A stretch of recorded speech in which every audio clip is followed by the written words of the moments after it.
Bonjour à vous, Nouvelle Vie. Je suis content d'être avec vous ce matin. Je suis content d'être de retour à mon port d'attache. Je suis particulièrement aussi heureux d'aborder ce thème de cette nouvelle série. En fait, ce premier message qui se base justement, comme vous avez vu dans la vidéo, sur cette révélation de Dieu et tout cela. Lumière sur Dieu, un éclairage sur Dieu. Merci à Pasteur Claude de sa confiance aussi. C'est un thème qui, à mon avis, est réellement important pour notre époque. On vit dans une ère, vous avez remarqué, si vous vous tenez un petit peu au courant au travers des journaux télévisés, des journaux et tout ça, qu'on est dans une ère de désinformation incroyable. En fait, plus que jamais, parfois on est à la recherche de la vérité, qui dit vrai et tout cela. Et je pense que les sociologues vont en avoir pour quelques décennies à analyser cette époque. Pas sûr qu'on va être là pour avoir le résultat de toutes leurs recherches, leurs études. Et Dieu a mauvaise presse de ce temps-ci. Et remarquez que l'humanité entière, elle est divisée. D'un côté, il y a près de 7 milliards d'êtres humains qui professent être croyants de toute allégeance. On ne peut pas balayer du revers de la main en disant que tous ces gens sont des illuminés. Il y a des gens qui croient sur cette terre, il y a 7 milliards. Et de l'autre côté, il y a, surtout en Occident, en Europe, en Amérique, la sécularisation de la société qu'on appelle, c'est-à-dire ce monde séculier qui est marqué par une remise en question de la religion, qui blâme la montée de l'athéisme et tout ça. Je vais y revenir dans quelques instants. Et c'est ces gens qui, évidemment, blâment beaucoup la religion à cause des dérives, des luttes, de l'extrémisme, de tout ce qu'on peut voir, on peut imaginer. Et tout cela soulève beaucoup de questions. Comment démêler tout cela? Comment s'y retrouver comme croyant? Comment ne pas être confus, même torturé par tout ce qui se passe? Et c'est un peu tout ce qu'on vit. Je le vis à l'occasion, je regarde ce qui se passe dans les journaux et tout ça, et je me dis, wow, c'est pas évident d'être croyant dans la vie moderne dans le sens de notre relation avec les autres, avec cette société, avec ce monde qui nous entoure. Vous savez que Blaise Pascal, le grand penseur chrétien, le grand penseur français, a observé qu'il y avait dans ce monde deux catégories de gens. Il y a ceux qui cherchent, quand ils regardent tout ce qui se passe autour, ils cherchent des réponses parce qu'ils se posent des questions. Ils cherchent un sens à la vie, ils cherchent à comprendre ce qui se passe autour d'eux, ils ne vivent pas en vase clos. Tout ce qui se passe autour dans ce monde les interpelle, les amène à s'interroger. Mais l'autre catégorie de gens, ce sont ceux qui ne cherchent pas. Ils ne cherchent pas de réponse parce qu'ils ne posent pas de questions. Et parfois, ils ne posent pas de questions parce qu'ils ont peur des réponses aussi ou des remises en question que pourraient engendrer littéralement les réponses qu'ils trouveraient. Ça remet en question sa vie, nos mœurs, nos valeurs et tout cela. Et ce qui est dommage dans la vie moderne, un petit peu quand on observe cette société autour de nous, c'est qu'il y a beaucoup de gens qui littéralement se bouchent les oreilles, se ferment les yeux, s'anesthésient, ils ne veulent pas rien savoir. Vous savez, Jocelyn faisait allusion au fait que je voyage beaucoup. J'étais, il y a quelques semaines, à peine 3 semaines, à Mexico City, la capitale du Mexique. Il y a une pensée pour les Mexicains aujourd'hui parce qu'il y a des élections nationales. C'est un pays où les gens sont admirables. On est attachés. Moi, j'ai des amis maintenant là. J'y vais 2 fois par année. Par contre, il y a des élections aujourd'hui. Vous savez qu'il y a 130 politiciens qui ont été assassinés dans la dernière année parce que les cartels et tout ça veulent avoir accès au pouvoir. Et c'est pas évident dans un pays comme ça. Si vous avez eu l'occasion d'aller en vacances, vous savez comment c'est un beau pays où le peuple, c'est toujours le peuple qui subit tout ça. Mais j'ai beaucoup d'amis mexicains, j'en ai qui vont me passer quelques semaines à la maison cet été. Et vous savez, vivre à Mexico, c'est un monde dans un monde. Conduire la voiture à Mexico, il y a une expression à Mexico qui s'appelle Mexican driving, c'est-à-dire la façon qu'ont les Mexicains de conduire les voitures. C'est le chaos le plus total. D'ailleurs, je me pose toujours la question pourquoi il y a des feux de circulation, pourquoi il y a des panneaux de signalisation, parce qu'il n'y a personne qui les respecte. J'ai vu des automobiles couper 6 voies en perpendiculaire pour réussir à passer, se frayer un chemin comme ça. Et j'ai parfois vu le film de ma vie passer aussi en me disant ça y est, là, c'est fait, qu'on va avoir un accident et tout ça. Mais tout ça pour vous dire qu'il y a une blague qui circule constamment là-bas qui est quelle est la différence entre un Américain, un Allemand et un Mexicain dans la conduite d'une voiture et tout ça. Puis en fait, l'image, c'est, essayez d'imaginer que la personne s'en va sur l'autoroute et que la voiture, le moteur commence à avoir des ratés et les bruits bizarres et tout ça. Qu'est-ce qui se passe? Mais l'Américain, lui, il s'arrête sur le bord de la route, il prend son téléphone cellulaire, son portable, puis il appelle une dépanneuse, puis il se commande une nouvelle voiture. L'Allemand, lui, quand il voit que son moteur a des ratés, il fait des drôles de bruit comme ça, il s'arrête sur le bord de la route, il se couche en dessous de la voiture, puis il tente de rafistoler tout ça. OK? Et le Mexicain, lui, lorsqu'il entend des ratés de son moteur, c'est plus ce qu'il fait? Il augmente le volume de la radio. C'est une blague et je la rapporte pas parce que je me moque des Mexicains, parce que, encore une fois, j'ai beaucoup d'amis là. En fait, c'est une représentation pour moi de ce que font les gens dans la vie. Des fois, on va augmenter le volume pour refuser d'entendre ce qui pourrait nous remettre en question, qui pourrait nous rendre inconfortables. Et pourquoi? Parce qu'on ne veut pas nécessairement savoir la réponse. On ne se pose pas de questions parce qu'on ne veut pas savoir la réponse. Et c'est particulier, à mon avis, de notre époque. Et comme croyants, on est aussi confrontés à cela. Il y a parmi vous peut-être des gens qui vous aimez Dieu et tout ça, mais il y a des questions que vous n'osez pas vous poser parce que vous aussi, vous avez peur des réponses. Et ce n'est pas, donc, encore une fois, seulement la condition de ceux qui ne croient pas. Mais il y a plus que ça aussi. Dans les rapports avec le christianisme, on pourrait dire jusqu'à un certain point qu'il y a deux catégories de gens, encore une fois. J'ai intitulé ça « Ceux qui observent la parade et ceux qui marchent dans la parade ». Aujourd'hui, c'est la fête du Canada.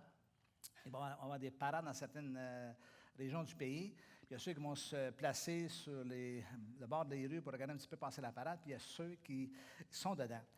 Oui, encore une fois, vous savez, j'ai vécu dans un petit village pas très loin d'ici, dont je vais taire le nom. Et je me souviens, ce qui m'a marqué dans ce petit village-là, c'est que c'est un village avec une rue principale. C'est-à-dire que tout se joue sur la rue centrale du village. Et au printemps, les gens sortent leurs chaises berçantes et s'assoient sur le perron et regardent passer les voitures. Donc, il y a ceux qui sont assis, qui regardent, ils commentent les voitures et la conduite des chauffeurs. Et il y a ceux qui sont assis dans leur voiture et qui composent avec la vie. Vous me suivez? En ce moment, il y a deux catégories de gens. Il y a ceux qui me regardent et qui disent « Le pasteur, il s'en va où? Il fait quoi? Il dit ça. » Vous avez un problème un petit peu théorique. Moi, mon problème pratique, c'est qu'il faut que je livre la marchandise. Vous voyez, on a des angles différents. Donc, ceux qui regardent, discutent, philosophent, commentent, jugent, par exemple, de l'état des routes, et des voyageurs, ce qu'ils font. Leurs problèmes sont théoriques. Les questions qu'ils ont sont théoriques, sont un petit peu idéologiques. Puis il y a ceux qui voyagent. Et lorsqu'on voyage, on planifie, on réfléchit à la direction à prendre, à ce qu'on doit éviter, les bouchons, la meilleure route à choisir, les décisions, les actions à poser. Dans des moments comme ça, les problèmes sont pratiques. Donc, voyez-vous qu'il y a déjà deux angles pour vivre les choses dans la vie. Et encore une fois, on voit aussi, et tout ça, vous pouvez le transposer même dans des drames. Les gens vivent des drames. Ceux qui sont dans des drames, dans des temps d'épreuve, n'ont pas le même genre de questions que ceux qui les observent au cœur du drame. Donc, c'est à la fois une métaphore de la vie. Je dirais que c'est la même chose avec Dieu. Dieu comme sujet de discussion. Existe-t-il ou Dieu n'existe pas? Je n'y crois pas. Versus le comment. Versus le comment les choses se passent. Je dis souvent à la blague, quelqu'un qui tombe par-dessus bord d'un bateau, OK, et se retrouve à la mer, ne se pose pas de questions sur la qualité de l'eau. Êtes-vous d'accord avec moi? Le point de vue n'est pas là. Pourquoi? Parce qu'il faut que je sauve ma peau, envoyez-moi une bouée quelqu'un, je ne veux pas sombrer, je ne veux pas me noyer littéralement. Et donc, encore une fois, c'est toujours une représentation des différents angles dans lesquels les choses se manifestent. Donc, ceux qui questionnent beaucoup parfois, c'est probablement là que naît aussi la remise en question de Dieu, l'interprétation des phénomènes qui se passent dans ce monde. On est rapide et facile à blâmer Dieu pour tout ce qui se passe sur la terre. Et, encore une fois, je reviens à cette notion que c'est vraiment de ce genre de réflexion que naît un petit peu la question de l'athéisme. Vous savez ce que je crois? Et c'est sur la base de mes contacts avec les gens au fil des années, je ne crois pas qu'on vient au monde ou qu'on est athée. Je crois qu'on le devient. En réaction à quelque chose, en réaction à la déception, en réaction à certaines injustices, en réaction à certains excès que l'on voit autour de nous. On le devient, encore une fois, non pas nécessairement en réaction à Dieu lui-même, comme personne ou comme personnage, mais davantage à l'Église et tout ça. Et on est confronté à cela. Ce n'est pas le cas dans beaucoup de pays. Beaucoup de pays où ne se questionnent pas, l'athéisme ne prend pas place, les gens ne remettent pas en question leur foi. Le problème chez eux n'est pas tant de croire ou de ne pas croire, que de savoir en quoi ils croient et pourquoi ils croient en quoi ils croient. Oui, c'est un peu plus complexe. Dans ce sens-là, vous devez saisir un petit peu pour ce qui nous concerne, nous, que l'athéisme, ce n'est pas un système uniforme. OK? Donc, quand vous entendez des gens, peut-être vous entendez vos jeunes, vos ados commencer à discuter, peut-être qu'ils sont au collège, ils ont été exposés à des profs de philosophie qui sont anti-chrétiens et tout ça, et on a l'impression que toute leur pensée elle est vraiment, vraiment bien articulée. Vous allez voir sur la prochaine diapo, il y a 3 formes d'athéisme de façon bien, bien, bien simple. Il y a l'athéisme qu'on appelle commun, l'athéisme commun. Il prend la forme d'une inconscience, d'une insouciance, d'une indifférence. Il y a plein de gens qui s'en vont dans la vie puis ils ne vivent pas comme si Dieu existait. Ce n'est pas tant qu'ils s'opposent ou qu'ils ne croient pas ou qu'ils remettent en question, ils sont juste indifférents à cette dimension-là. Ça a été mon cas pendant des années, surtout mes années d'adolescence et tout ça, où tu ne te poses pas de questions, tu es simplement indifférent. Et ça, c'est très, très répandu. C'est vraiment, voilà pourquoi on l'appelle commun, parce que c'est la plus large portion des gens qui pensent de cette façon, sans savoir qu'ils pensent de cette façon. Il y a un athéisme pur et dur, celui qu'on voit dans les journaux parfois, on voit à la télé. Il se manifeste chez ceux qui sont très, très militants et en veulent à Dieu avec cette conception d'univers que Dieu n'a pas d'affaire dans tout cela et qui s'acharnent. Ils s'acharnent. Mais souvent, des fois, je leur dis, est-ce que tu crois que Dieu existe? Non, non, je n'y crois pas. Mais si tu ne crois pas que Dieu existe, pourquoi tu t'acharnes à ce point-là à convaincre les gens qu'il n'existe pas s'il n'existe pas? Okay? Moi, je ne passerai pas 1 heure ce matin à vous convaincre que le Père Noël n'existe pas. Il n'existe pas. OK? Donc, si je me mets à prendre un sermon d'1 heure sur voici les 36 points pourquoi le Père Noël n'existe pas, vous allez dire, mais écoute, il s'en va où avec tout ça? J'ai un peu la même impression. S'il n'existe pas, relax, détends-toi, il n'existe pas. S'il n'existe pas pour toi, mais ne passe pas ta vie en croisade pour tenter de convaincre tout le monde. Tu as ta conviction personnelle, et s'il n'existe pas, il n'existe pas. Mais il y a une troisième catégorie d'athée ou d'athéisme qu'on appelle imaginaire. En fait, il se caractérise chez ceux qui ne croient pas en un Dieu, mais qui définissent une entité divine en termes de principe de conscience conscience collective, c'est-à-dire, et d'énergie un peu flouée, tout ça. Vous avez sûrement une belle-sœur, une tante, une cousine. Pourquoi je dis au féminin? Ça peut être un cousin, un oncle. Je pense que les femmes sont plus intéressées par toutes ces questions-là. Où vous avez l'impression que lorsqu'ils vous confrontent et tout ça, que c'est encore une fois une pensée très, très articulée. La plupart des gens ne s'interrogent pas. Puis laissez-moi vous dire quelque chose. Ils ne s'interrogent pas comme nous, on peut s'interroger comme croyants. Toutes les fois qu'on a questionné la Bible, toutes les fois qu'on a fouillé, réfléchi, discuté, il y a quelque chose qu'on pousse qui fait partie de ça. Mais ce n'est pas uniforme dans tout ça, parce que, encore une fois, ce n'est pas tous les gens qui cherchent à comprendre, qui cherchent à définir. Donc, le problème à tous ceux-là, ces gens qui s'opposent à Dieu, ils se convainquent eux-mêmes de choses, mais leur réflexion est davantage idéologique que logique. OK? Encore une fois, pour des raisons que j'ai mentionnées un peu plus tôt. C'est beau tout ce tableau-là, mais la véritable question, c'est, et Dieu, dans tout ça, lui, il fait quoi? Il fait quoi face à cette terre tourmentée? Il fait quoi face à toutes ces injustices qui prennent place? Il fait quoi avec les êtres humains qui souffrent, qui sont mal en point? Et comme je dis souvent, de façon un peu simple, on est facile à blâmer Dieu, mais le problème ne vient pas d'en haut, le problème vient d'en bas. Le problème de l'humanité, c'est l'humanité. Mais la solution ne vient pas d'en bas, la solution vient d'en haut. Okay?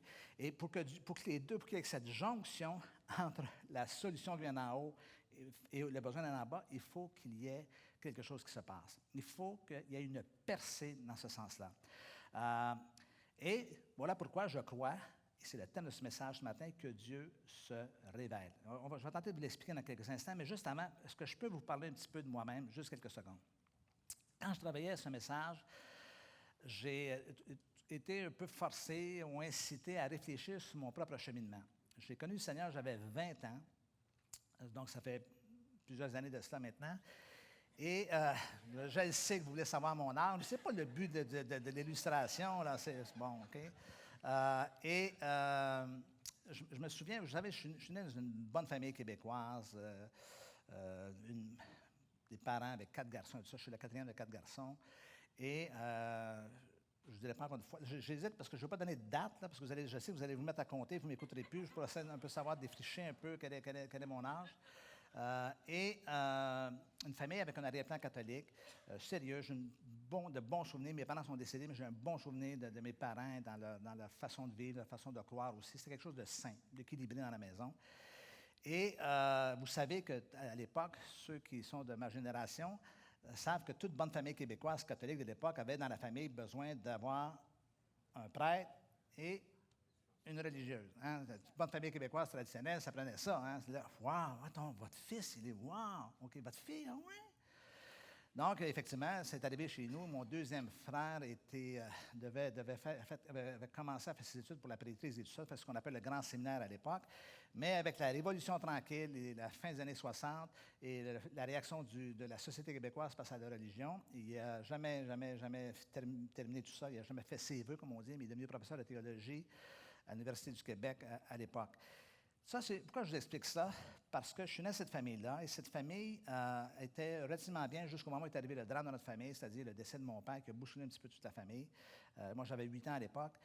Et après coup, dans les années subséquentes, ma mère a décidé de m'envoyer au pensionnat. Maintenant, on appelle ça un collège privé, ça fait plus mais à l'époque, c'était un pensionnat, OK? Pas une prison, un pensionnat, OK? Et où j'étais là-bas dans un collège dirigé par des frères catholiques espagnols. Donc, pas besoin de vous dire qu'on marchait très, très, très serré, c'était très religieux. J'en garde pas de mauvais souvenirs. Pourquoi je vous parle de cela? Parce que cela a préparé quelque chose.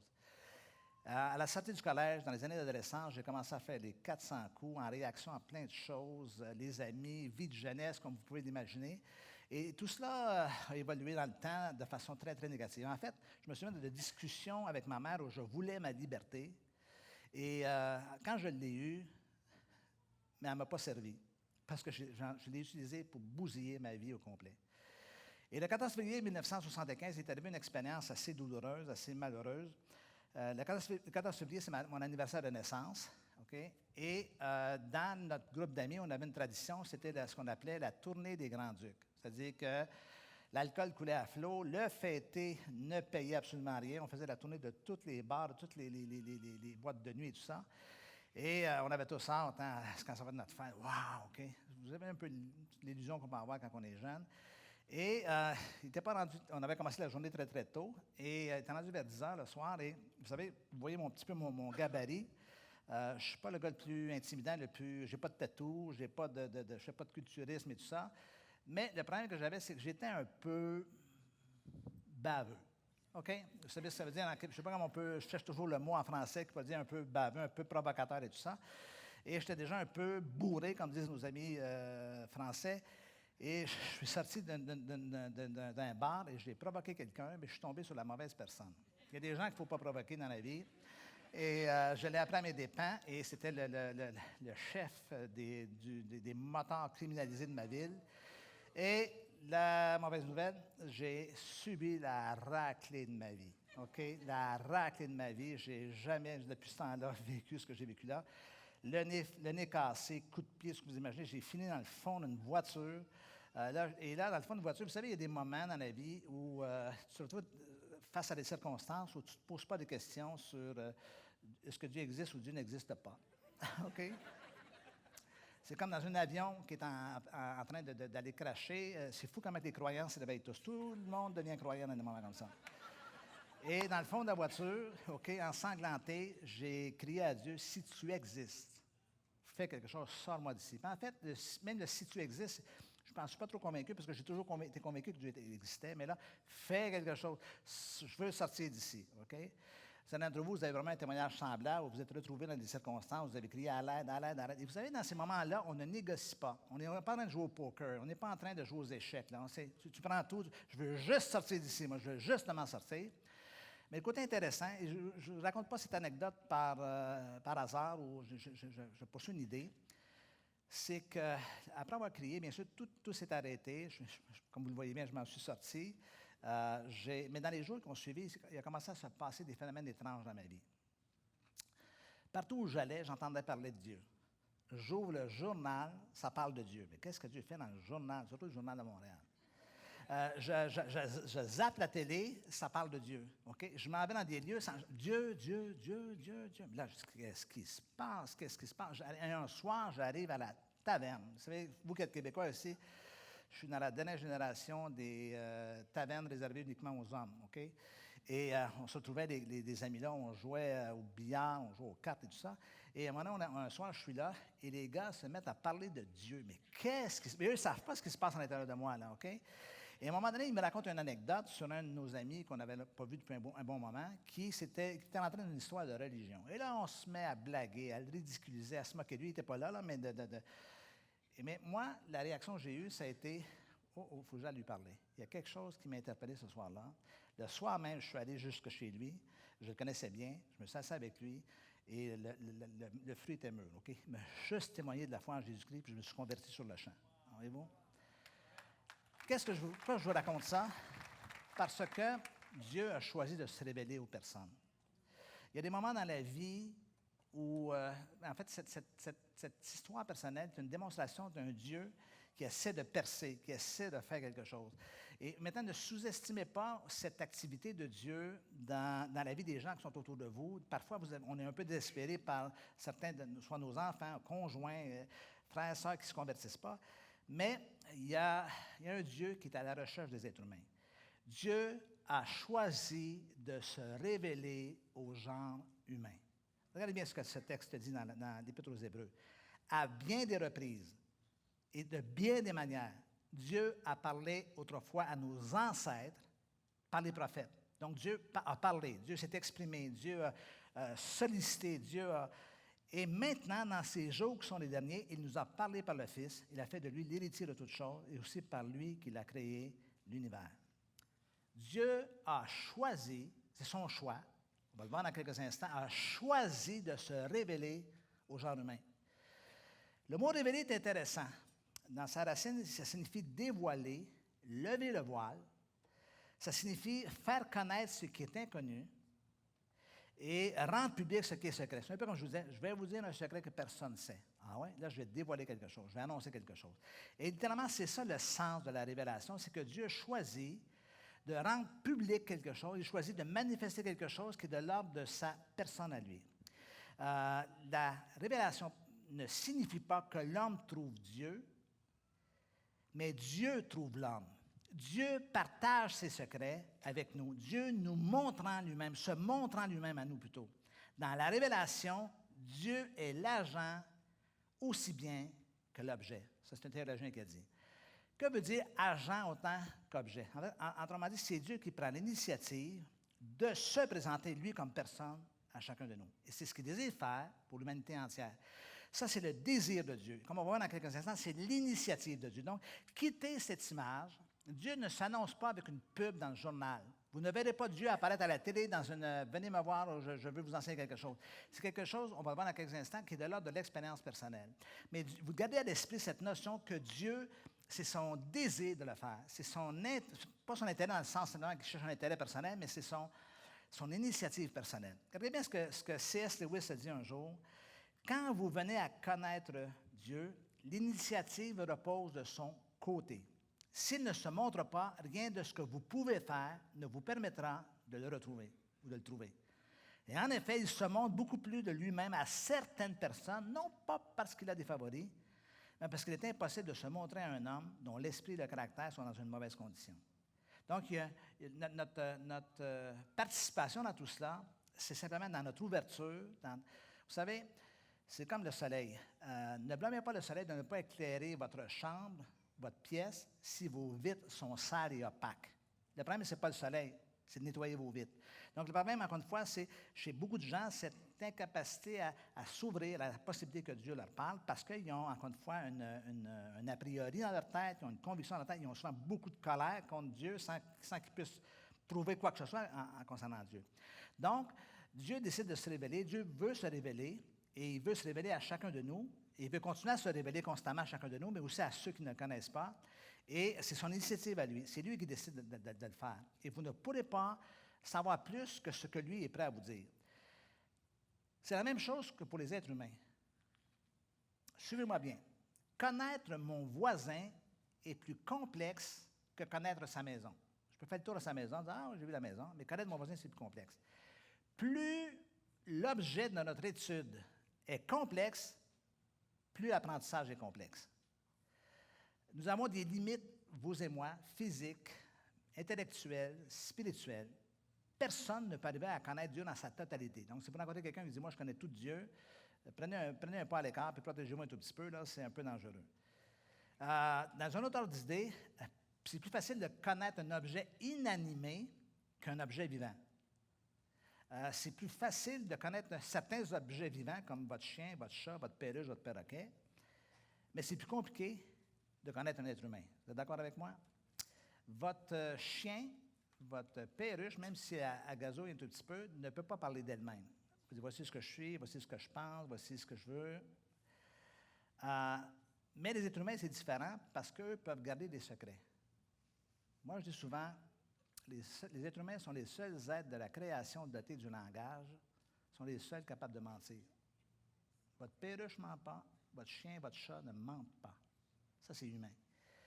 On garde des secrets, on se contient, on se retient. Et il y a évidemment aussi des degrés de connaissance d'une personne. Et encore une fois, la connaissance que vous avez de quelqu'un, que ce soit votre voisin, que ce soit des amis, provient du fait qu'eux vous ont permis d'avoir accès à ce qu'ils voulaient vous faire découvrir. Ce qui est vrai pour les humains est aussi vrai pour Dieu. Nous n'aurions pas accès à Dieu, à une compréhension de qui il est, à moins que lui décide de se révéler et de se faire connaître. Ce que vous savez de Denis Morissette, vous le savez parce que je me suis révélé à vous. Sinon, vous ne le sauriez pas. Vous allez beau m'observer, déduire, imaginer, créer des hypothèses, vous ne pouvez pas le savoir. C'est la même chose pour Dieu. Dieu a choisi de se révéler à nous. Et c'est intéressant de savoir cela parce que ça nous permet de nous garder un tout petit peu. C'est pas moi, j'ai découvert Dieu en vous positionnant de façon un peu condescendante envers ceux qui ne connaissent pas Dieu. C'est une grâce que Dieu vous a faite de se révéler à vous. Il veut le faire, bien sûr, à tous les êtres humains. Maintenant, ce qui est intéressant de comprendre aussi, c'est que Dieu, ça peut demeurer un concept un petit peu flou. Regardez-moi ici un instant. Je sais que vous êtes, pour la grande majorité d'entre vous, des chrétiens qui lisaient la Bible et tout ça. Avez-vous déjà remarqué ou ressenti que le Dieu de l'Ancien Testament semble différent du Dieu du Nouveau Testament? Ne trouvez pas, entre nous, là, que celui de l'Ancien Testament, il n'a pas un caractère facile. D'accord avec moi? Je pense qu'il devrait aller en thérapie. Soigner son côté caractériel. Il y a Georges-Marie qui est devant moi. Il a colère de reconnaissance. On a l'impression qu'il se fâche et tout ça. Il y a plein de textes, vous avez vu, là, et tout ça. Et tout d'un coup, dans le Nouveau Testament, il s'adoucit. Vous avez remarqué cela? Moi, j'ai une théorie. Je pense qu'entre les deux, il s'est converti. Bien sûr que non. Pourquoi je raconte ça? Parce que c'est de l'ordre de la perception des choses. Donc, il y a plein de textes dans l'Ancien Testament qui parlent de la bonté de Dieu, de la miséricorde de Dieu, de la grâce de Dieu, mais on ne les voit pas parce qu'on est juste interpellé par les fois où ça nous intimide et ça nous choque à la limite. Est-ce que vous avez remarqué dans le Nouveau Testament que Jésus semble plus facile, plus agréable de compagnie que son Père? Vous avez remarqué ça? Pas facile, le Père, là, OK? Mais Jésus, OK? Un jour, j'étais ici à Nouvelle-Vie, à mon bureau. Il y a une dame qui vient me voir et elle me dit, Pasteur Denis, je suis un peu confuse. Je suis torturé, je suis tourmenté. Dieu, il est tellement difficile à comprendre et tout ça. Là, devant moi, puis elle me dit tout bonnement, elle dit, vous savez quoi? Elle dit, moi, j'aimerais ça parfois que Dieu prenne une forme humaine pour que je puisse le comprendre, le voir et saisir les choses. Et là, je réponds à la dame, mais madame, ça a déjà été fait. Mais comment ça a déjà été fait? Puis je réponds, mais c'est Jésus. Et là, la jonction s'est faite dans sa pensée. Wow! J'avais jamais vu ça comme ça. Et laissez-moi vous dire que Jésus est aussi la démonstration ou la réalité que Dieu savait, que nous aurons parfois de la difficulté à le comprendre. Il est venu aussi se présenter à nous de façon accessible et vivante. Au-delà du salut, au-delà de tout l'ensemble de son ministère, il y a cette représentation de Dieu. Est-ce que vous êtes avec moi ce matin? Maintenant, regardez bien. La plus grande révélation de Dieu nous a été donnée par Jésus. Dans les derniers temps, Dieu s'est révélé par son Fils. Regardez ce que Jésus a dit lui-même. « Toutes choses m'ont été données par mon Père. Et personne ne connaît le Fils si ce n'est le Père. » Et retenez le mot « connaître », on va y revenir dans quelques instants.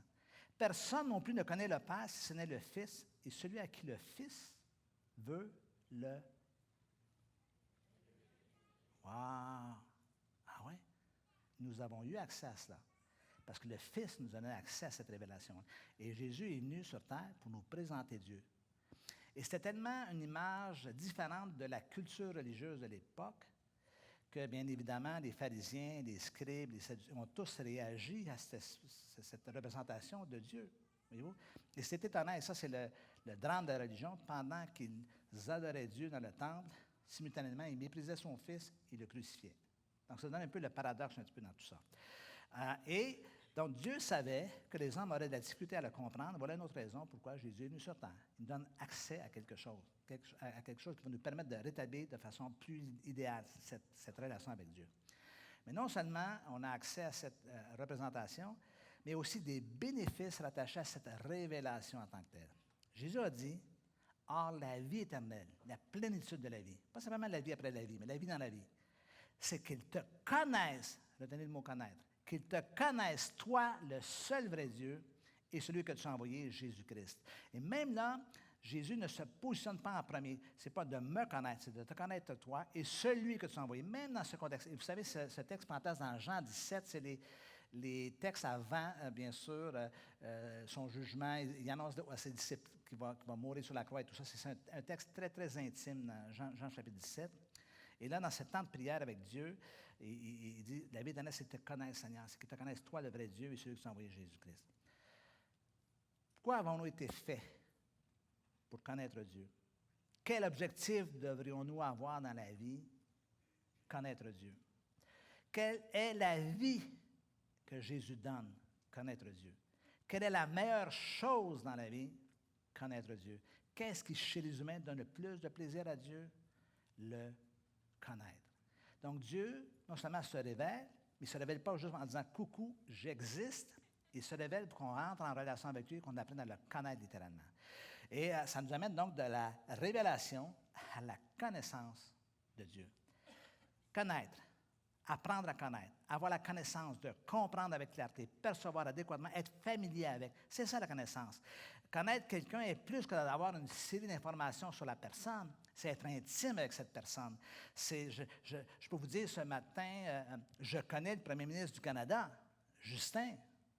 Je connais le président de la France, Emmanuel Macron. Je le connais. Et dans ce moment, vous dites, tu l'as rencontré? Non, mais je l'ai déjà vu. Je l'ai vu à la télé. Je le connais. Vous voyez que ma connaissance de lui, elle est limitée. Elle est limitée à quoi? Au personnage public, à ce que les médias disent de ces personnages-là. Et encore une fois, vous savez comment les médias fonctionnent. Ils présentent un aspect parce que toutes les images dans la vie moderne sont travaillées dans ce sens-là. Okay? Mais pour avoir accès à la réalité de la personne, de passer du côté public au côté privé, il faut que j'aie un accès privilégié. Et à ce moment-là, je vais avoir accès à toute une autre information qui parfois va peut-être se rejoindre, mais parfois qui va être souvent différente. Quand je donne des conférences sur le couple, à chaque fois, je fais l'exercice. Il y a toujours un jeune couple en fréquentation dans la salle et tout ça. Et des fois, je les interpelle, je leur dis, dis-moi, là, toi, là, est-ce que tu sais qui tu vas marier? Ben, ils vont dire, oui, je le sais, on se marie dans un mois, là, je sais que je vais marier. Et je pose la question à la salle, est-ce qu'ils savent qui ils vont marier? Et tout le monde dit, non, ils ne le savent pas. OK? Ils le savent, mais ils ne le savent pas. C'est-à-dire que le registre de connaissances dans une fréquentation, dans les premiers stades d'une relation, ce n'est pas la même chose que de vivre avec quelqu'un 7 jours semaine, 24 heures par jour. Vous êtes d'accord avec moi? Voilà pourquoi, souvent dans le mariage, on est déçu après la période d'exaltation. Là, on est déçu. Je n'avais pas vu ça. Mais ça se fait, je n'avais pas vu ça. Tu n'as pas vu ça parce que ce n'était pas accessible à ta vue. Maintenant, dans l'approfondissement de la relation, il y a plein de choses auxquelles tu vas avoir accès. Et c'est un phénomène comme ça. Ce n'est pas nécessairement que les gens se cachent, autant que l'information n'est pas accessible à cause du type de relation qu'on a avec la personne. C'est comme vous suivez dans tout ça. Donc, c'est la même chose en ce qui concerne Dieu. Je dois entrer dans une relation beaucoup plus approfondie, parce que connaître, fondamentalement, dans ce texte, dans d'autres textes du Nouveau Testament, c'est un terme relationnel. Ce n'est pas juste une information usuelle ou temporaire. Ah, j'ai connu Dieu, je l'ai rencontré en 1900. Okay. Non, il faut que ce soit plus que cela. C'est une relation qui est continue. Voilà pourquoi je dis il faut naître de nouveau, bien évidemment, naître, se convertir, naître, connaître, reconnaître, reconnaître, reconnaître. Enfin, en fait, il faut toujours être dans une optique de relation pour que notre vision des choses commence à évoluer. Vous savez, je vais vous dire quelque chose ce matin, ce midi. Le Dieu que je sers maintenant est bien différent de celui que j'ai connu il y a 43 ans. C'est fou comment il a changé. Il a changé? Qui a changé? C'est moi qui ai changé. J'ai évolué, j'ai progressé, j'ai compris des choses. La Bible dit que quand on est un enfant, on pense comme un enfant, mais quand on est mis l'adulte, on met de côté. Tout ça, c'est peaufiné avec le temps. Bien sûr qu'il n'a pas changé. C'est l'approfondissement de ma relation qui a changé, l'accession à quelque chose de plus qui a changé. Mais encore une fois, Dieu se révèle, Dieu veut se faire connaître, et Dieu veut qu'on apprenne à le connaître encore davantage à travers de cette relation qui continue littéralement. Mais il y a encore plus. Il y a la plus grande révélation qui nous a été donnée de Jésus, l'a été de Dieu par Jésus, l'a été par Jean, l'apôtre Jean, qui nous révèle que Dieu est amour. Dites, wow! même si vous ne savez pas pourquoi. Ça m'encourage. L'apôtre Jean a dit, « Et nous avons connu l'amour de Dieu, ou l'amour que Dieu a pour nous, et nous y avons cru. » Nous avons connu l'amour, pas entendu parler, nous avons connu l'amour que Dieu a pour nous, et nous y avons cru. Dieu est amour. Et celui qui demeure dans l'amour demeure en Dieu, et Dieu demeure en lui. Dieu est amour. Le texte ne dit pas Dieu aime, le texte ne dit pas Dieu a de l'amour, bien que Dieu aime et que Dieu a de l'amour. Le texte dit Dieu est amour. Donc, c'est un verbe, le verbe être, qui est un verbe identitaire. Ça qualifie ce qu'il est dans sa vie. Pas ce qu'il a, ce qu'il possède, ce qu'il est profondément. Et là, les gens ont besoin de comprendre ça. Et ça vous donne une idée encore une fois, du niveau de désinformation qu'il y a dans tout ce qui nous entoure, où les gens, malgré la révélation à répétition d'un Dieu d'amour, de Jésus qui a donné sa vie pour les gens ont de la difficulté à croire que Dieu est amour. Et beaucoup d'entre vous avez même encore, à l'heure actuelle, bien que vous le connaissiez, de la difficulté à croire que Dieu vous aime encore, ou que Dieu vous aime. Mais cet amour de Dieu irradie de sa personne parce que c'est ce qu'il est. Dieu n'est pas colère. Dieu est amour. C'est sa qualité primaire. Et peut-être, encore une fois, c'est un peu difficile à saisir, mais pourquoi Jean a découvert cela? Comment Jean a fini par... C'est une révélation qu'il a eue. Il était assis dans sa maison, puis d'un coup, il a entendu une voix qui disait, dis aux gens que Dieu est amour. Comment Jean a fait pour le savoir? Il a passé 3 ans et demi avec Jésus. Et quand tu passes du temps avec quelqu'un, tu découvres ce qu'elle est réellement. OK? Ce qu'elle est réellement. Moi, je voyage avec ma femme. Rien de tel que les voyages, les aéroports, les pertes de bagages pour apprendre à connaître quelqu'un. Donc, vous êtes d'accord avec vous qu'à écouter la télé à la maison ou à jouer avec nos téléphones, nos iPads, on n'apprend pas à connaître quelqu'un. Maintenant, c'est intéressant parce que c'est dans l'expérience que tout ça s'approfondit. Et croyez-moi bien, ça se passe vraiment bien. On voyage très bien ensemble. La réalité, c'est qu'on est confronté à une série d'informations dans des moments comme ça qu'on n'aurait pas dans d'autres contextes. Donc, Jean a connu Jésus, a passé du temps avec Jésus. Il y a plein de textes qui le confirment. Lui-même se définissait comme l'apôtre que Jésus aimait, le disciple que Jésus aimait. Il était couché sous le sein de Jésus à un moment donné. Alors, il y a plein d'éléments comme ça. Et à un point tel qu'il est arrivé à la conclusion, et à cette affirmation, que Dieu est amour. Voici ce qu'il est. Et tout cela, de découvrir cette réalité, ça change quelque chose dans notre relation avec lui. Je n'ai plus à avoir peur de lui. Pourquoi? Mais parce que Dieu est amour. L'amour parfait bannit la peur. La Bible le dit. Quand tu es avec quelqu'un qui t'aime, tu es en sécurité avec cette personne. Si la personne t'aime vraiment, tu es en sécurité avec cette personne. Donc, je suis en sécurité avec Dieu, à dépit du fait que la plupart des gens ont des images ou des représentations d'un Dieu qui est menaçant et tout ça. Si vous saviez, on est parfois influencé même par la bonne vieille mythologie romaine et grecque. Est-ce que vous me suivez? Dans toutes ces dimensions de représentation de Dieu. Vous savez, quand j'étais petit à la maison, je descendais souvent au sous-sol. On avait ce qu'on appelle une vieille cave. Une vieille cave, mais ceux qui sont français, ce n'est pas une cave à vin. Là. Une vieille cave, c'est le sous-sol non fini des vieilles maisons de l'époque, des maisons d'époque. On avait un vieux coffre. Et je me souviens, j'ouvrais le coffre, c'est un peu comme un coffre au trésor, mais il n'y a pas de trésor dans tout ça. Puis il y avait une espèce de méga gros catéchisme. Et ça m'a impressionné, écoutez, ça date de plusieurs décennies de cela, j'avais 5-6 ans. Là. Et il y avait un grand catéchisme, je l'ouvrais, puis en plein centre, il y avait une immense fresque. Écoutez, je m'en souviens encore, il y avait l'horloge de l'éternité. L'horloge de l'éternité, il n'y avait pas d'aiguille. Puis en dessous, c'était marqué « toujours, jamais ». Toujours, jamais. Ça, c'est l'éternité. Wow! Et il y avait Dieu au ciel, le Père, Dieu le Père, au ciel, dont sa barbe se fusionnait avec les nuages et tout ça. Et c'était un vieillard, un vieux vieillard. C'était vieux, il était vieux. Et il y avait des éclairs dans les mains, OK, qui est une fausse représentation de Dieu. Ça ressemble plus à Zeus que quoi que ce soit d'autre chose. Et il y avait après coup le mont de Golgotha avec les condamnés, les 3 croix et tout ça. Et il y avait quoi? Il y avait l'humanité qui était tourmentée. Puis il y avait en dessous de la terre l'enfer avec des démons qui étaient tout nus, puis qui avaient des flammes de feu pour cacher les endroits où on ne doit pas boire. OK? Pourquoi je vous raconte ça? Parce que tout cela finit par meubler notre perception des choses à notre insu souvent. Bien sûr, il faut faire un travail à travers tout cela. Mais dans tout cela, on ne voit pas l'amour de Dieu.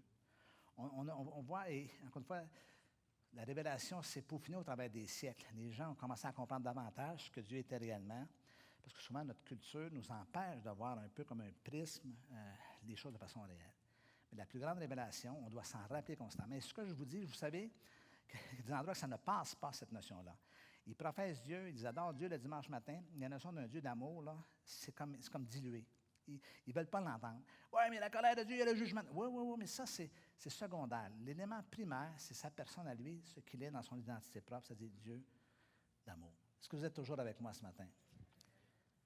L'essence du christianisme. Un jour, il y a quelqu'un qui s'est approché de Jésus, il a posé la question suivante. Maître, quel est le plus grand commandement de la loi? Jésus lui répondit, tu aimeras le Seigneur ton Dieu de tout ton cœur, de toute ton âme, de toute ta pensée. C'est le premier et le plus grand commandement. Et voici le second qui lui est semblable. Tu aimeras ton prochain comme toi-même. Ce qui m'interpelle, c'est la dernière phrase. De ces deux commandements dépendent toute la loi et les prophètes. Toute la loi. Donc, si vous prenez votre Bible entière, vous savez, est-ce que vous avez déjà eu l'impression que parfois c'est difficile à mettre tout mettre en pratique ce qu'il y a dans la Bible? Il y a tellement de préceptes, de principes, des proverbes, des commandements. Prenez votre Bible entière, ramenez-la à la version la plus simple en 2 phrases. Tu aimeras le Seigneur ton Dieu et ton prochain comme toi-même. De cela dépend toute la loi et tous les prophètes. En fait, on pourrait dire que cela résume toute la loi et tous les prophètes. Voici ce qu'est le christianisme. Si on avait à définir le christianisme comme une religion, on pourrait simplement la simplifier en disant, avant toute chose, le christianisme c'est une religion. Le christianisme c'est une religion d'amour. Regardez ce que Martin Luther King a dit un jour. L'amour est fondamental pour la survie même de l'humanité. Je suis convaincu que l'amour est le seul absolu en fin de compte. L'amour est le bien suprême. Celui qui aime a en quelque sorte découvert le sens de la réalité ultime. Celui qui est ne connaît pas Dieu, peu importe ce qu'il dit. Celui qui est n'a aucune connaissance de Dieu. L'amour est le principe suprême unifiant de la vie. Dites, wow! Dans le fond, je le savais dans mon cœur, mais je trouve que ça faisait un peu trop romantique, l'amour. Mais l'amour, c'est le besoin le plus fondamental de l'être humain. Et c'est souvent par manque d'amour que les êtres humains font ce qu'ils font, jusqu'à tuer. Il y a un historien français, dont j'ai lu l'ouvrage il y a quelques années de cela, qui s'appelle Paul Venn. C'est un historien des religions qu'on appelle, qui a écrit un livre qui s'appelle « Quand notre monde est devenu chrétien ». En fait, ce que j'aime quand je suis en France, ce que j'aime des Français, c'est qu'ils ont ce côté intellectuel dans lequel ils posent beaucoup de questions. Parfois, c'est très long. Et lui, c'est un historien aussi de l'Empire romain. Il s'est posé la question suivante. Comment ça se fait que l'Empire romain a basculé sous Constantin dans le christianisme? L'Empire au complet. Okay? Bon, la première version, peut-être vous avez lu un petit peu l'histoire de l'Église, c'est Constantin est interpellé, il y avait un signe dans le ciel, une croix, ça disait « par ce signe tu vaincras ». Il se serait converti, puis il a remporté une bataille, ce qui a ajouté à cette chose. La plupart des historiens arrivent à la conclusion qu'il s'est probablement, véritablement, lui-même, personnellement, converti au christianisme. Mais ce que la plupart des historiens ne s'entendent pas, c'est ce qu'il a obligé l'Empire romain en entier à devenir chrétien. Et Paul Venn dit que c'était impossible. Il ne pouvait pas, en passant une loi, dire « vous allez tous devenir chrétiens maintenant ». Il a fallu qu'il se passe quelque chose. Donc, il s'est penché sur cette question. Comment ça s'est passé tout cela? Puis il a découvert plusieurs facteurs. Vous pourrez lire le livre si vous le désirez. Mais surtout, il a découvert 3 choses importantes. Il a découvert que cette religion-là, cette nouvelle religion, qui à l'époque portait plus le sens d'une secte chrétienne et tout ça, en comparant avec l'Empire romain et toutes les religions païennes de l'époque, il a découvert que c'était une religion d'amour. Les gens ont été interpellés par ce groupe de gens qui professaient l'amour, qui aimaient leur prochain. En fait, l'actualisation du bon vieux commandement de Dieu, mais de façon réelle et concrète et pratique dans la vie de tous les jours. En second lieu, il a découvert que c'était la personne de Jésus. Deuxième facteur, c'est ce personnage, ce fondateur dans le guillemets du christianisme, Jésus-Christ, était tellement différent de tous les autres. La plupart des leaders religieux poussent les gens à faire des sacrifices pour eux ou à donner leur vie pour le leader. Puis Jésus a fait l'inverse. Il a juste fait le processus inverse. Au même titre que le christianisme, vis-à-vis de la révélation de Dieu, c'est le processus inverse. Ce n'est pas les êtres humains qui sont à la recherche de Dieu par toutes sortes d'incantations, de sacrifices ou de mesures, d'œuvres ou quoi que ce soit. C'est Dieu qui est à la recherche des êtres humains. C'est le sens inverse des choses. Et ça, c'est interpellé. Le troisième facteur qu'il a découvert, c'est l'invention de l'Église. Et regardez bien ce qu'il a dit. C'est par cet amour, par le rayonnement de son Seigneur et par une conception sublime du monde et de l'homme que la nouvelle religion s'est imposée à l'Empire. C'est comme si elle s'est imposée de façon naturelle, où les gens ont commencé à se convertir. Pourquoi? Parce qu'ils ont découvert la force et la beauté et la puissance de rattacher cet amour-là. Est-ce que vous êtes avec moi? Quand j'entends cela, moi je me dis, peut-être qu'on a besoin de retourner un petit peu à ces sources-là. Au lieu d'imposer notre foi, au lieu de tenter de convaincre des gens à plus forte mesure, peu importe ce qu'on va tenter comme stratégie, est-ce qu'il y a quelque chose qui pourrait irradier de nous, qui ressemble à l'amour de Dieu, qui fait en sorte que les gens seraient attirés? Cette force d'attraction que constitue l'amour? Mais cela n'est possible que dans la mesure où nous connaissons Dieu.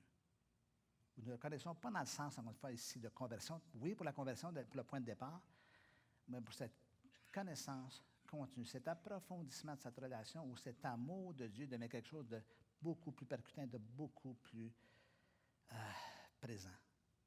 Je vous parle ce matin, et au moment où je vous parle, j'ai des flashs dans ma tête de certains voyages que j'ai faits où je dois convaincre des églises de l'importance de l'amour. Ils ne comprennent pas. Ils connaissent les règles, ils connaissent les lois, ils connaissent les principes, ils connaissent les règles de leur église, ce qu'il faut faire, l'habillement, les mœurs et tout ça. Mais on va passer aux côtés de l'amour, qui est l'élément central de tout cela. Et parfois, quand je dis ça, sans faire un jugement, je dis, est-ce qu'ils connaissent réellement Dieu? Ou sont aux prises encore une fois qu'une religion qui se sont concoctées, qui porte le nom de christianisme, mais qui s'éloigne littéralement de l'essence des choses. Connaître Dieu, premièrement, c'est une affaire essentielle. Ça doit faire partie de notre vie. Ainsi parle l'Éternel, que le sage ne se glorifie pas de sa sagesse, que le fort ne se glorifie pas de sa force, que le riche ne se glorifie pas de sa richesse, mais que celui qui veut se glorifie d'avoir de l'intelligence et de me connaître. Connaître. De savoir que je suis l'Éternel. Et regardez bien la révélation. Je suis l'Éternel qui exerce la bonté, le droit et la justice sur la terre. Car c'est à cela que je prends plaisir, dit Dieu. Dites, wow! Ça, c'est le Dieu de l'Ancien Testament. Ah, vous n'avez pas vu sous cet angle-là. Un Dieu de bonté, un Dieu qui cherche la justice, un Dieu qui est malheureux de voir ce qui se passe parfois sur terre. Donc, c'est une affaire essentielle. C'est là, dans cette connaissance de Dieu, qu'on va trouver le sens de notre vie, la direction de notre vie, l'essence de ce que nous sommes quand nous sommes en relation avec lui. Mais connaître Dieu, ce n'est pas simplement une affaire essentielle, ça demeure une affaire essentielle en premier lieu, mais c'est aussi avant tout une question spirituelle. L'apôtre Paul a dit, « Or nous avons reçu non pas l'esprit de ce monde, mais l'esprit même qui vient de Dieu, pour que nous comprenions tous les bienfaits que Dieu nous a accordés par sa grâce. Mais l'homme sans Dieu ne reçoit pas ce qui vient de l'Esprit de Dieu. À ses yeux, c'est pure folie et il est incapable de le comprendre, car seul l'Esprit de Dieu permet d'en juger. » C'est quelque chose d'ordre spirituel. Ça veut dire qu'ici, si vous êtes ici à l'Église Nouvelle Vie pour la première fois, et que vous êtes ou agnostique, ou athée commun, ou athée convaincu, tout ça, je ne pourrais pas vous faire la démonstration que Dieu existe. Je ne peux pas le faire apparaître ici. Je ne peux pas le reproduire en laboratoire. Ça n'obéit pas aux règles scientifiques. Je ne peux pas le faire. Pourquoi? Parce que c'est de l'ordre de l'expérience spirituelle. La seule chose que je peux vous dire, c'est que c'est vrai. Pourquoi? Parce que je l'ai vécu et je sais que c'est vrai. Mais je ne peux pas le prouver. Pourquoi je vous parle ainsi ce matin? Pour que certains d'entre vous arrêtez votre acharnement à convaincre les gens simplement à partir d'arguments intellectuels. Il y a une limite à tout cela. Pourquoi il y a une limite? Parce que c'est quelque chose de spirituel. C'est comme l'amour. Essayons de prouver à quelqu'un pourquoi tu l'aimes. Voici les 25 raisons pourquoi j'aime ma femme. Ça fait un peu, 25 raisons pourquoi j'ai choisi cette voiture. Ça fait un peu, d'accord? Ça dépasse tout ça. Je l'aime parce que je l'aime, parce que je suis bien, parce que ça, quelque part, c'est spirituel. Vous me suivez? Expliquer à quelqu'un ce qu'est la grâce, ça ne se fait pas en mots. Il faut le vivre pour comprendre ce qu'est la grâce. Donc, il y a une limite à notre capacité d'exprimer les choses aux gens. Et là, je vous dis ça pour vous rassurer en disant, écoutez, ce n'est pas que vous êtes meilleur que les autres, c'est simplement que vous avez un registre de compréhension qui est différent à cause de cette révélation que Dieu vous a donnée, qui est d'origine spirituelle. Êtes-vous toujours avec moi? Il y a un troisième élément qui est intéressant. C'est qu'avant toute chose, c'est une expérience qui est personnelle. On dit souvent, Dieu n'a pas de petits-enfants, il n'a que des enfants. À chacun de vivre quelque chose. Et le texte qui va apparaître sur la diapo, C'est un de mes textes préférés. C'est un texte qui m'a touché il y a quelques années de cela. Encore une fois, qui est écrit par Jean, le disciple de l'amour. Et il dit, ce qui était dès le commencement, ce que nous avons entendu, ce que nous avons vu de nos yeux, ce que nous avons contemplé, que nos mains ont touché, concernant la parole de vie. Car la vie a été manifestée, et nous l'avons vue, et nous lui rendons témoignage, et nous vous annonçons la vie éternelle, la plénitude de la vie, Zoé, qui était auprès du Père et qui nous a été manifestée,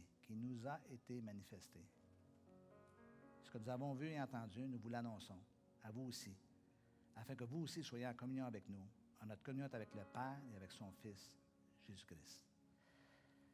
Vous avez remarqué dans le texte ce que nous avons entendu, ce que nous avons vu, ce que nous avons contemplé, ce que nos mains ont touché. Cela fait appel à quoi chez les êtres humains? Des sens. Il y a 5 sens chez les êtres humains. Ici, il y a 3 sens de mentionner. Ça veut dire, et comment l'être humain expérimente-t-il la vie? Il expérimente par ses sens. On se voit, on se parle, on se touche. C'est comme ça qu'on est en contact avec cet univers autour de nous. Sinon, on serait dans un enfermement, dans une espèce de tombeau de béton armé où on n'entend rien, on ne voit rien, on ne goûte à rien, on n'a accès à rien, mais on ne serait pas vivant. Mais on est vivant, OK? Et on est vivant parce qu'on ressent des choses, parce qu'on voit des choses, parce qu'on peut s'émerveiller devant un paysage, d'un coucher de soleil. C'est ça, vous voyez, c'est ça la vie. Alors, l'expérience des apôtres, des premiers disciples, en fait, ce qu'ils vivaient avec Dieu, c'était de l'ordre de l'expérience.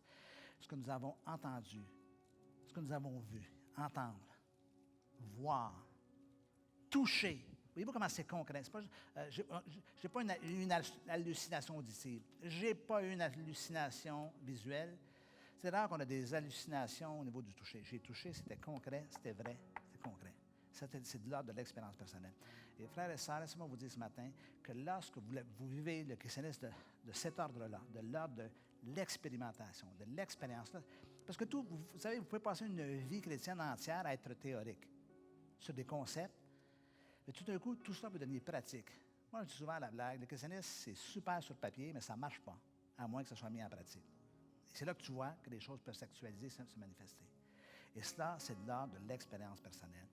Et c'est ce que Dieu désire pour chacun de nous. Et c'est ce que les disciples ont connu à cette époque. Et ce qui fait que c'était la force de leur témoignage parce qu'ils parlaient de quelque chose qu'ils avaient vécu. Or, le défi que nous avons, c'est pas simplement d'avoir vécu ça une seule fois dans notre vie à l'origine, mais de le vivre régulièrement, constamment, dans cette connaissance qui est de Dieu. Est-ce que vous êtes toujours avec moi? Regardez bien en conclusion ce que Saint Augustin, un des pères de l'Église, a dit un jour. Tomber amoureux de Dieu est la plus grande romance. Le chercher, la plus belle aventure. Le trouver, la plus grande réalisation humaine. Moi, je pourrais dire un jour, à la fin de ma vie, qu'un jour j'ai rencontré Dieu. Il m'a trouvé, plus que je l'ai trouvé. Il a changé ma vie.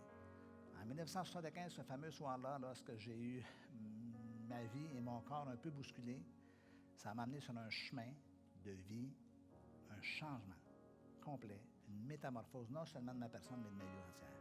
Et c'est ce que Dieu désire. Et si vous êtes ici ce matin pour la première fois, cette parole s'adresse peut-être à vous. Peut-être on a tous nos parcours différents, on a tous des chemins différents sur cette terre, on a tous des expériences différentes.